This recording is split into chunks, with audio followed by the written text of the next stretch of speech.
Tour Eiffel hitako voataroka bomba 3 alina no nivangin'Andriamanitra tamin'izay 3 nuit.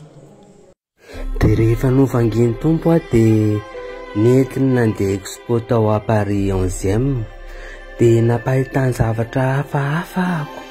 Dia ozy izy hoe lasa ao amin'ny olona ny zavatra hitanao tao amin'ny expo dia tantarao a.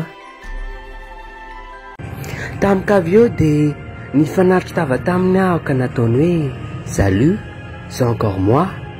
3 alina ny sesy io a. 3 alina égale 150 000 francs. Zao ozy izy tamiko ny azo andreo olona mpanao hahahahaha ato amin'ny storyako sy ny ireo mpanenjika tozoro afara marako kibony valana. Zao ny anjoandreo olo reo. Nasehony ana koa avy eo a fa izy bomba be fize reny ao Paris ary izy bomba be ipoka akoatra ny any Finlande filesifilesy a any Suisse toratoraka briky sotro zany. Leo a izy avy eo dia naseny nody amin'izay a satria fidirana ray ihany hono nalohako a dia tsy maintsy mody a.